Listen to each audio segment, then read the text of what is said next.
Right then, Ricky, I'm delighted to speak with you. Another Rock and Roll Hall of Famer here on Vintage Rock Pod. It's always a pleasure to speak with you guys, you luminaries, you legends of the rock world. And it's a very special reason you're joining me today because you've got a brand new single that's just been released, and it's a fun one. It's a big kind of glam rock tinge stomper of a song. It's called Glamdemic Blues. Tell me more about it, Ricky. I mean, first of all, musically, anything that I put out or have put out is definitely a byproduct of the stuff that I listened to when I was a teenager. Yeah. And glam was one of the sides that I loved when I was that age, 14, 15, Slade, Sweet. So, but this particular song it was written, I'm going to say maybe a year into the pandemic. I started to Well, the first year we were all kind of in shock and everything that we had planned shut down. Yeah. So you basically just watch Netflix, uh, you know, and then all of a sudden I was like, well, maybe I should do something. I mean, I put out my last record, Sobering Times, in the middle of this, but let's write some new songs. And I wanted to, the last two records were basically Clean Getaway, Sobering Times were basically, musically rock and roll, what you would expect from me, but lyrically it was about the journey of recovery. Not preaching, but just sort of putting the cards on the table, and then you make your own decisions. Because I'm a person in long-term recovery, and I said, okay, I've got enough of those songs. So let's see what else we got up our sleeves. And I wanted to start writing stuff that I haven't touched on before, like new subject matter. So okay, so here I am sitting where I am right this minute in my studio basement, my basement studio. And what do we write about? Well, I always come up with the music first. Yeah. So I started banging around with those chords. I love that descending line, that kind of descending Mott the Hoople line, because obviously I grew up on Mott, and I played with Ian. I toured with Ian a little bit, Ian Hunter, or as they say, Mr. Hunter. um, and so I had the music, I had the melody, and now what do we write about? And I just started writing about frustration, about what we're going through, and it became a song where I'm having a conversation with life. Yeah. Hey life, when did you get back in town? It's been strictly Dullsville since you ain't been around. You know what I mean? On and on and on. And that's really the simplicity of it. And as far as the guitar stuff, I mean, as time moves on, I get less and less inclined to just blow on solos, as Yeah. we would say, and I make them more sort of worked out a little bit. I always usually at the end of the solo, I have like a couple of bars where I just kind of go, okay, this is what I can do. But I try to form it sort of like a Mick Ronson. What would Mick Ronson do? And so that's basically that's the format of the song, and a lot of vocals. I did it at Parcheesi Studios here in New York, Long Island, where I do all my stuff with my co-producer Bob Stander, and we kind of have a language between us because we've been working together. I mean, I know the guy 40 years, and we've been recording. We recorded all three of my solo records, and now this batch of singles. So like I could just kind of go to him like, in the third verse of that Zeppelin song where there's that little delay on the guitar, can you do that? And then he'll pull, he'll figure it out. And there you go. So, all right, now what do we do with it? It's recorded. In my mind, I said to myself, I don't understand why am I doing full length records to 11, 12 songs? Because even if you get it on the radio, people really only hear one or two, and you just recorded all these other songs. Yeah, the people that purchase the record, hopefully they get by. But even if you purchase a record, don't you agree that most people only listen to the first couple of songs? Yeah, probably. You look at the way the albums are stacked these days, that the hits are always the first few, aren't they? Yeah, and I mean the real fans will go through the whole record, but most of the time. So all right, so I said I had this theory in my head. Let's just do singles, like it's 1964, and like Tommy James and the Shondells or something. So I kind of put that to Little Steven. The last couple of records that when I always get played on Little Steven's Underground Garage. Luckily, thank you, Lord. of Lord of the rock and roll gods. And Little Steven I always get like a coolest song in the world, which means they play it for a week, becomes the coolest song in the world. And I said to him, well, first of all, he said, why don't you come over to Wicked Cool? And I said, yeah, let's do this on Wicked Cool. So we're doing these singles on Wicked Cool. And I said to him that I just want to do singles. But herein lies the rub. I'm recording singles. Now all of a sudden I have like 12 singles. and what does that equal? Exactly. Yeah. So we'll see what happens. I mean, we're going to put something else out. Just a digital. This one is a digital single, and there's going to be physical 7-inch vinyl, which I haven't received yet. Which I will be selling signed singles, and I'll put together a little package with the last 2 records and a bunch of swag. Yep. On my website, rickybyrd.com. And you could download. What I really need people to do is if you like that kind of music, and if you like what I do, and if you've seen me play, and if you like how I play guitar and this and that, please go to your favorite music store and download Glamdemic Blues, because that's how we sell music these days. Yeah. And to make more music, we got to sell the music that we're making. Otherwise, we're just doing it. It's like whistling in the wind, as the expression goes. Yeah. Yep. I mean, I'm totally thrilled that people are loving it, but I need people to actually purchase the downloads for 99 cents or whatever it is over in Scotland. And that's really the size of it. So we'll see what happens. We'll put out another song in about 6 weeks.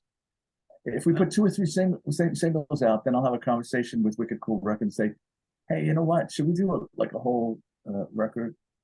And it's also, I wanted to get something out, and the time frame with Wicked Cool is always like a year and a half in advance. Oh, right. Okay. So even if I handed in 12 songs today, it wouldn't come out for quite a while. So I just, wanted to get something out. And you've mentioned, sorry, just to jump great. in there, Wicked Cool, you've mentioned them a few times. What was it that made you, because it's the first time, as you said, you'd worked together with them. What was it that convinced you to join them? Was it just Little Steven, or did you speak to the higher ups? Well, I mean, I'm friend. I know Little Steven, and we're friends. But what I love about them is this is an online world, right? Yeah. And on all my social media, like all my timelines, there's always stuff about Wicked Cool. Like every new release, they really push the hell out of it. They talk about the artist, if it's the artist's birthday, happy birthday, Wicked Cool. I mean, they're always got people, you're always there, you're always present. And I thought that was really important. And I thought they could do a better job of that than I could. And, I thought it was a cool label. I look at the other artists that they have, Brian Ray, from Paul McCartney's band, and a bunch of really cool artists, Jesse Malin, And I said, this is a label that I think I'd like to be on.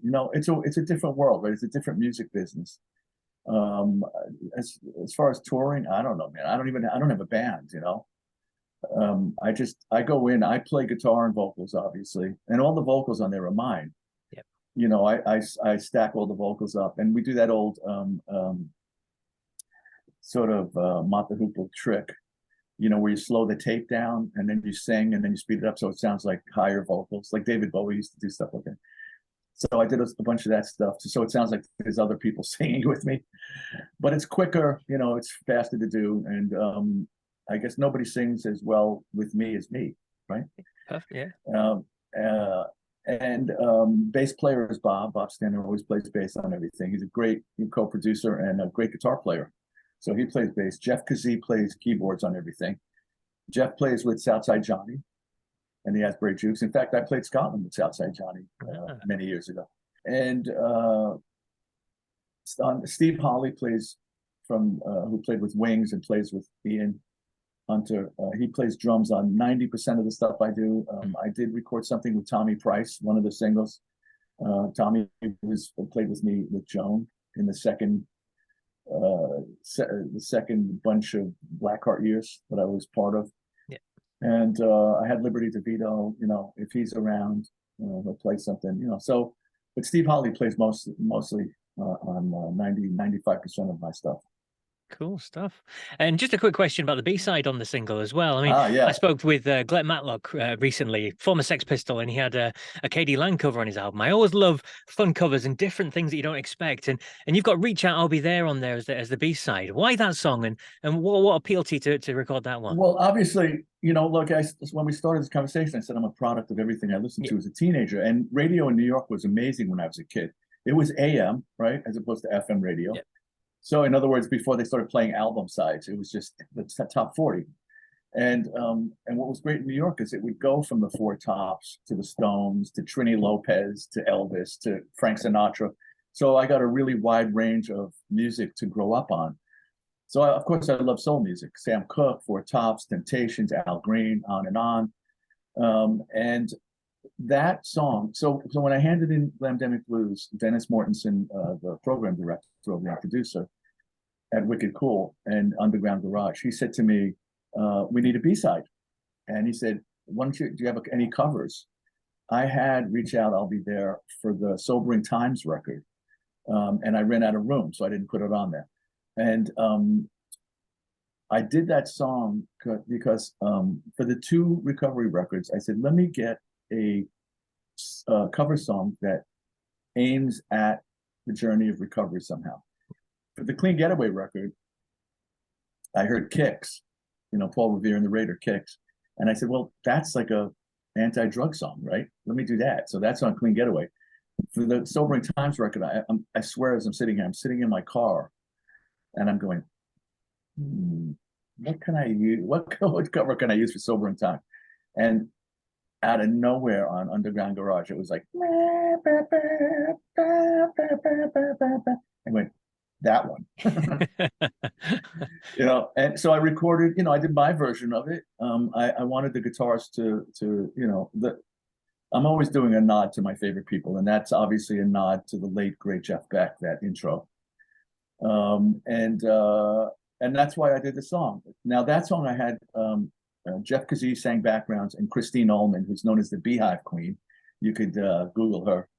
She's my soul sister. She's got this amazing voice, and she's actually on SNL. She's one of the singers that does a lot of the whenever you hear music on SNL in a skit or something like that, it's always Christine and others. And that's why I recorded it. So I sent it to them. I said, what do you think of this? I forgot how good it sounded. And I heard they played that also during the coolest song in the world week. And I went, yeah, it's not bad. Not pretty good. I mean, Bob had the hardest part. He had to do that bass thing before the choruses, And dude, I tortured him. I said, no, you got to get it note for note, man. I love it. That's like a legendary bass line. Absolutely is.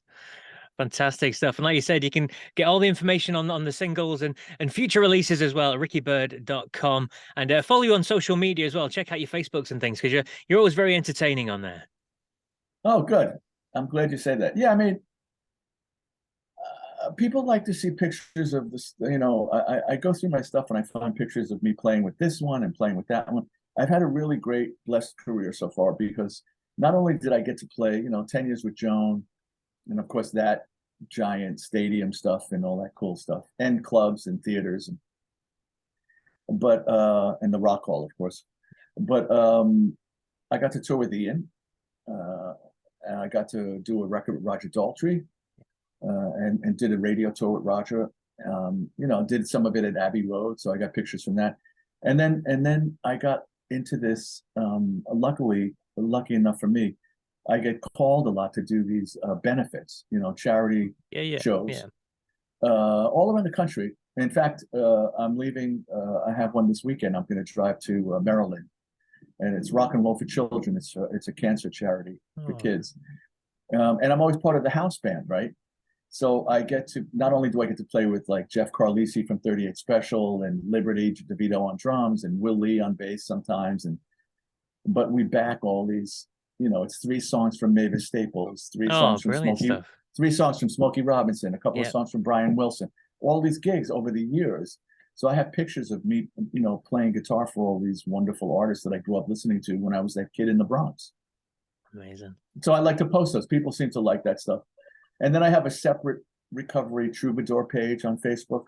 which I do a bunch of recovery stuff. I like to post daily affirmations and just bits and pieces of recovery. You know, I can't try to keep it separate. Yeah.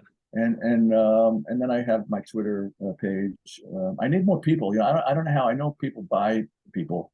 I don't know how to do any of that, but you know, I need people to come on there. If you like all cool rock and roll stuff, you should follow me on Twitter. I'm on Instagram. I'm always posting cool, fun stuff. I mean, at least that's what people tell me anyway.